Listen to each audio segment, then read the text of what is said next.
this is something NASCAR is doing for the first 5 races in 2023. They increased the length of the restart zone by 50%. They increased the length toward the start-finish line as well as back towards turn 4. Now, the top 16 drivers here had stayed out. They only had about 2 laps on their tires, but Joey Logano in the 22 car, he is the leader. He chose the outside as he brings them into the restart zone. And again, he chose the outside, which is what the leader pretty much did all day long. And we're going to walk through here. We see Joey Logano, as Larry said, he's the control car. Ross Chastain right behind him. And you see the gap that is between these first few cars. They're going to start rolling, and they're going to expect Joey to fire right around this entry line. So you see a little gap between those first couple of cars, and really Joey doesn't fire right here. He takes his time, nice and gradual, and you talked about it earlier, Adam, the data that Joey was referencing.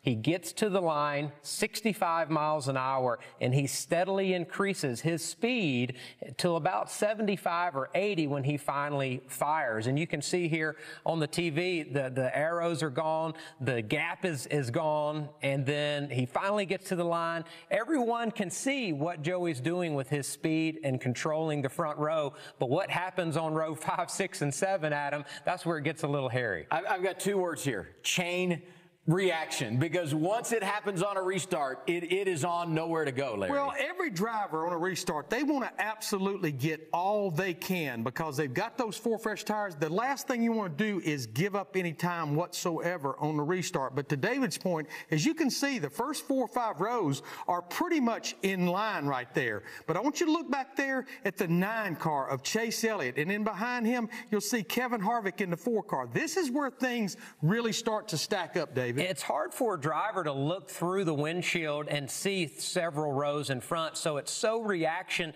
and by the time they get wide open, they're ready to shift gears. Everyone slams on brake. There's literally no time to react, and you're talking about fractions of a second before you're driving into the back of someone else. Yeah, about 10 drivers involved, but look at Ryan Blaney in the 12 against the outside wall right there. He was back there because they had a rough pit stop, about 2 pit stops before this caution right here, where the air hose was on the right front tire. On that stop, he went from 2nd to 16th. That's how Ryan ended up back there and involved in this. And let's go to an onboard shot of Christopher Bell. This is looking on the backside of Christopher Bell to Ryan Blaney, and you see how fast this happens. They start to fire, the gap is gone, and in an instant, Christopher Bell is sideways, and he is getting ping-ponged around.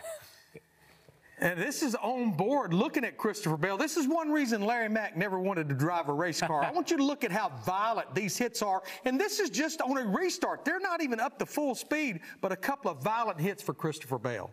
Yeah, he took a huge hit there, and now we go on board with Chase Briscoe, and this really gives you an interesting perspective on that inside lane of what he's seeing. Yeah, again, it's hard to see what's going on multiple rows, but he sees a car spin, some smoke. He gets on the brakes really, really hard, like he's at Martinsville or something, and he almost comes to a complete stop right here, Adam, but he's able to snake through there and be very fortunate that he was able to dodge those cars. Now, there were some cars that were able to get through, have a good finish. I mean, we popped Chase Elliott, Kevin Harvick, both come home in the top 5. But the bottom line, a number of really good cars eliminated in this crash just before the halfway point on that restart at lap 87. And there were some other drivers that we felt like